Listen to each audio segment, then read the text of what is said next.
Alright, here we are, heading out to the grove again, and we're going to get Mr. Big. But our count was off. I wasn't 6 and 7, it was 5 and 6, so I'm going to cut down a little one, 5, then go after Mr. Big, and that'll be number 8. So we'll get that done. It is a smoldering hot day. It's in the 80s right now, but it's one of those days when the humidity is so high the air is silver, and there's not much for a breeze. We got a little bit of breeze because it's southwest Minnesota. It's mostly got a breeze every day. This is going to be a very light breeze though, and I'm going to be inside of that jungle, so I imagine it's going to be pretty steamy. And the way we're going to handle that is we'll just go slow, take it easy, and make nice cuts, and plan what we're doing, and then clean up. I probably won't do much of the limbing with an axe. Probably use a chainsaw, get that piled up and out of there quick, and see how much we get done today. Because I'm sweating already, and I thought, what shirt should I wear that won't show sweat? It won't matter because it won't take but a couple minutes, and the shirt's going to be uniform color. All right, so I'm going to do a voiceover here. That's the tree. That's Mr. Big. Only tree bigger than that one is behind it, and that one we'll do later. There's some as they fall down we get them. Now there's a hole right there where the two trees where I did in the last video, and right behind this tree and the brush, that's where they're laying still. I want to put this one on top of them right behind that brush line, and then I'll chop them all up together. And then this is where I went in before. You know, it was so thick. Well, I discovered this deer trail today. So I go in that little dark spot there and I get around behind it.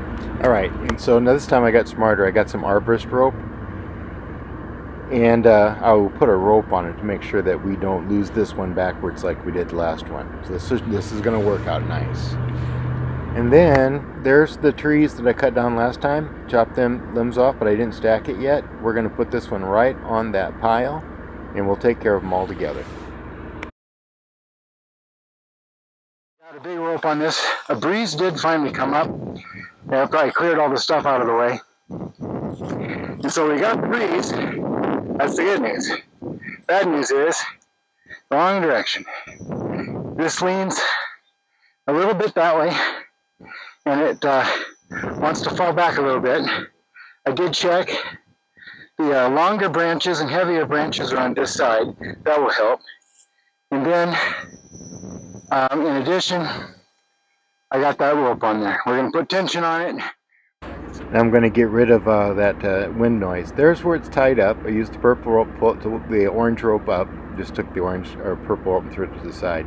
That goes back about 60 feet to a little tree, goes at a right angle around the little tree, comes over to a bigger tree, anchor trees that I'm going to hide behind when I'm pulling. And then they go back to those alpine knots so I can get some leverage and pull. This cuts fast. This is the little Trojan boy's axe here. These are the Connies. I got the Homestead and the Flint Edge. They were pretty good. Well, we've used those before, but not the best. The best one, of course, was that red falling axe. This one, he's going to be my go-to if we have any trouble. So I'll put him aside. What I want to start with is one that also did very well. It was a double bit. That one down there. The double bit was kind of a beauty. So I want to do the double bit for sure. And I haven't had the felling axe, the Jersey, out for a long time. So we're going to do the Jersey if I get tired of the double bit here. So let us begin. I want the tree to fall right toward that other camera. I want it to go there. I don't know if you can see it in the camera. And here I'm just explaining again how the rope goes that direction, but I'll be pulling from a safe spot. The rope will pull it pretty much in the direction we need it to fall, but I want it to go left of where it's anchored, so the face cut's going to be a little bit left. And then I'm just pointing to where I'm going to be standing when I pull. And boy, do I have to pull. I lay down on those ropes to get them to go, because it started to go back. Now, I don't seem to have trouble swinging either way. So you could say, back in the day, I would have been a useful faller because ambidextrous fallers were in demand because it evens out your cut. When you cut this way, if you cut low, you're cutting kind of at a downward angle. If you cut too high, but we are going to go a little bit high today. I want to get above these knots. Lower would be better for cranking on, but I also want to make sure I can do this thing. So I'm going to put it at a comfortable level for me because, look at me, I am not a real flexible guy. I'm not going to get on my knees and do it. I'm going to do it where I've got some good swinging power. And so I'm probably going to put it right about in there. Could put it down here. Boy, I kind of like that now that I think about it. Putting it down there. Yeah, maybe I'll put it a little lower. Maybe I'll put it where the double bit is right now. And like I said, we're going to start with the double bit. I want it to go that way. You don't have to do this right now, but you can tell where I've got to put my cut. It's got to be between here and here. So let's begin. There's nothing stopping us. And once again, I'm looking. I have some limbs above me they call widowmakers, but they're not very big, and they're still pretty well attached. The rest of the loose stuff is fine, so I'm not really worried about it. I didn't put a hard cut on. I hope I don't pay for that. As some of you have heard in earlier videos, my daughter tracked down my biological father that I've never met and never seen, and found out the reason I've never heard from him is because he's been dead since 1964. Ironically, and this is a huge irony, he was killed in a tree falling accident. I'm going to go without, and here we go. Looking good so far. This one likes it. Do you remember the problem I have with this wood? This pine, for some reason, the dead pines that are standing, filled with water. The waterlogged. So it's like hitting a sandbag. I'm just slapping it. And I don't get full penetration because the tree absorbs the impact. And I don't get big chips to fly out. I get like shavings. It's like carving clay. But this is going good so far. The nice thing about a double bit is the balance. They're the same weight on both sides. So it's kind of like throwing a frisbee. I'm going to go right across the face like this. Back this way. Wow, it's liking it. That was mostly bark. Now I'll try to clear some of that out with some upswings.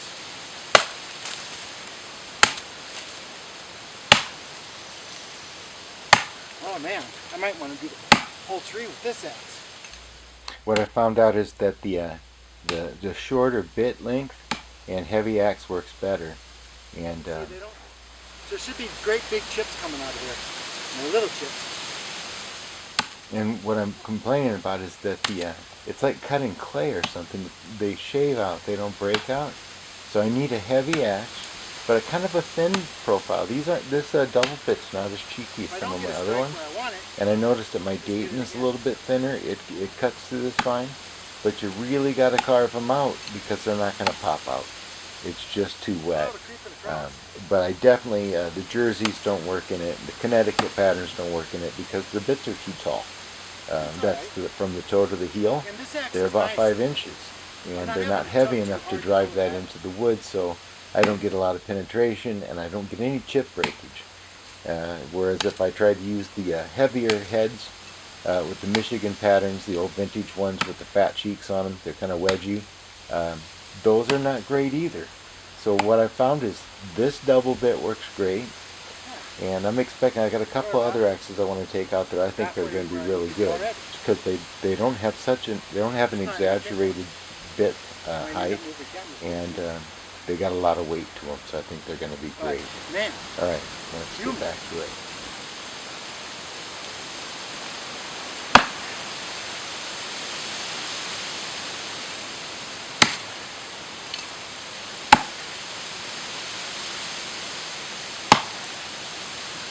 Right now the air's all spread Okay, out. I should be done blathering about airplanes and motorcycles and humidity and not being able to breathe and the air thin and all that kind of junk. Let's just swing the axe some more.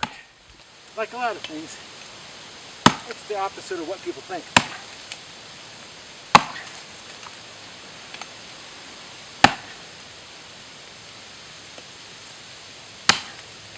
Okay, next two things. Let's get that top knot wider and clean off the bottom. So, how big a shaft will come out if I go up here and I've got 3 knots to go through.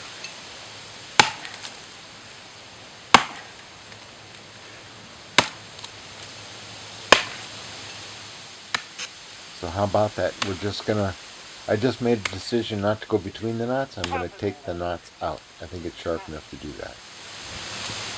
Flip it over.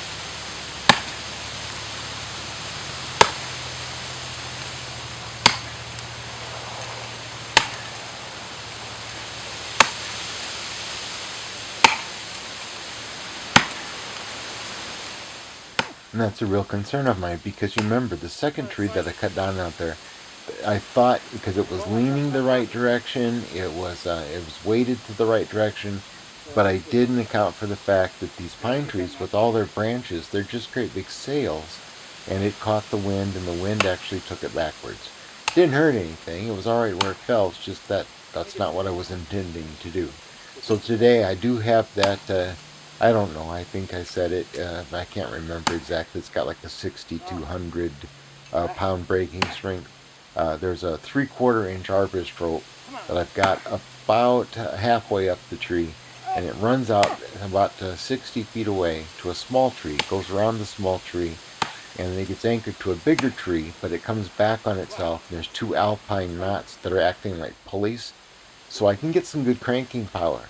And so I'm thinking, when this is about ready to move, it's got tension on it right now, but I'm going to run out on a little safety route I've got planned, and I'm going to run behind there into a safe spot and lean on that rope and try to pull it this way. You're coming. Part of you. More of you.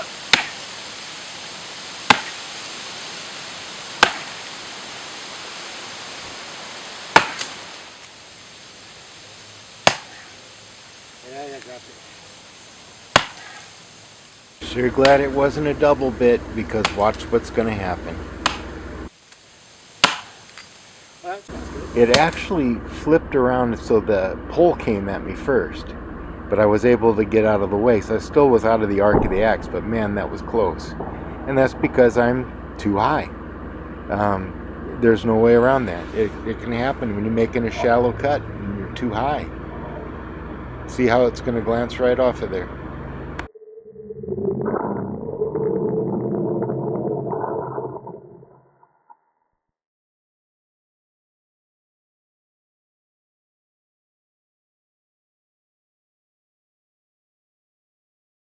Wow.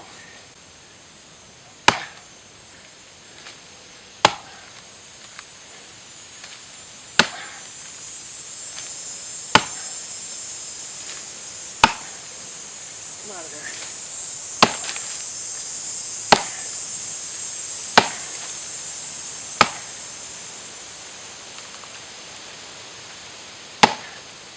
This one, you have to be careful of the angle. Looks like. Yeah, you got to be careful of the angle. The reason it's glancing is because that's too shallow of an attack, so it's bouncing off there. Got to come in more at it, but again, it doesn't have the weight. It's good for shaving the wood, but it's not really getting in there and tearing out wood. I'm going to have to change patterns, because I don't think the jersey's good for this particular kind of tree in these situations. And axes are that way. Different axes do different things better.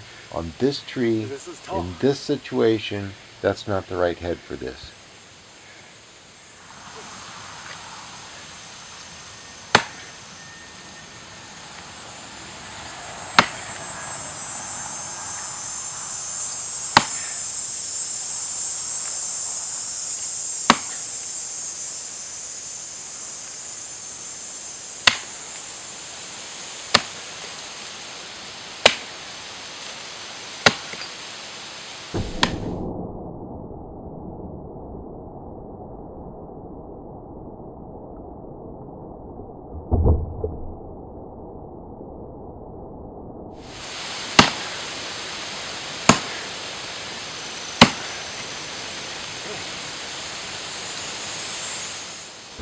Now this is so absolutely depressing. I put this camera here so you can watch me doing back cut. And you can see the pile of brush there on the left. This is supposed to land right next to it or just a little bit on it.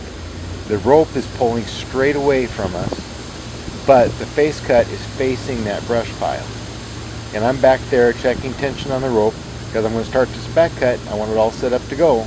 And then I run around to the right. I've got a protected lane here to go to. And then I'm going to put this. Oh, it was so beautiful. It was just awesome. And the camera's timed out and didn't catch it. So what we're doing now is I'm going to come up. I want to clean the face just a little bit, make it nice and neat. And then come on this back cut, which of course there's a big knot there, so it's going to be a struggle. And you know, I've actually played with the idea of making like a cartoon or a fake model or something and pushing the tree over. Because this thing, when it started to go, it made a crack. Then it made like this cool prehistoric cracking noise.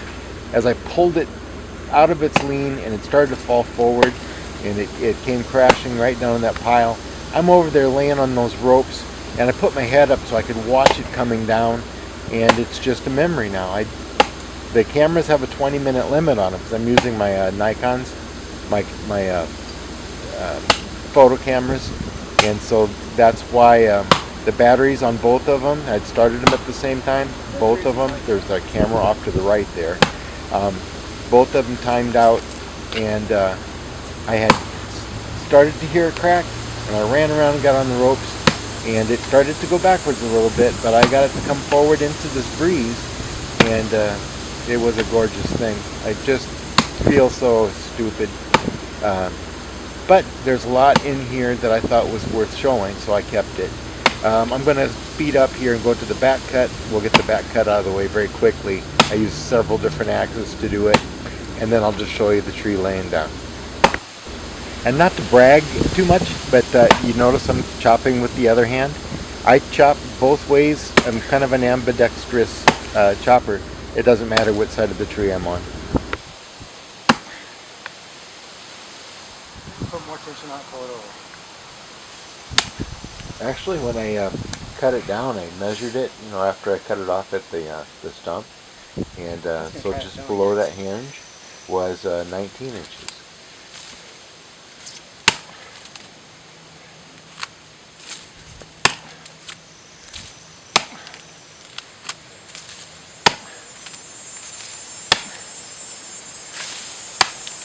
A bit high.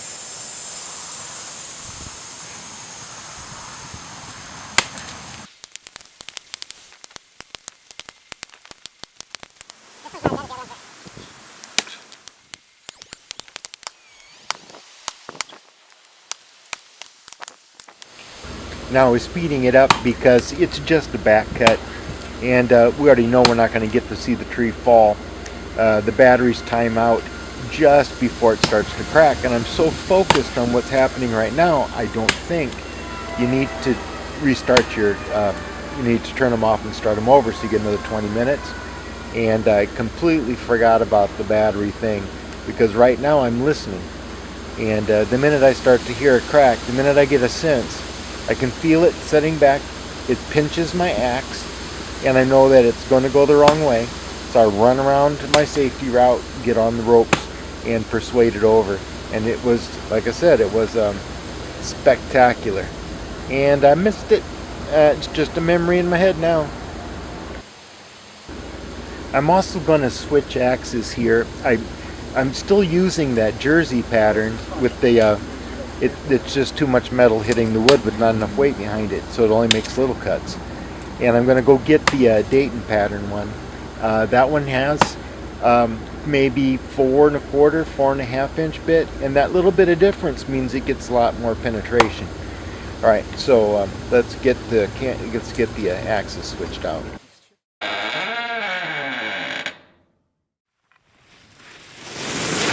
This camera might have missed it. Isn't that beautiful? It was a great hinge there, and we're looking over the length right now. It was marvelous. Orange rope. 2 stumps. I wanted to lay this on that pile. it is on the pile. And that is a big tree. It's fallen through those other trees. All right, break time. Look at that hinge work, man. That's just perfect. And it laid straight in that hole. And then I came back the next day and we took the chainsaw and made it into smaller trees.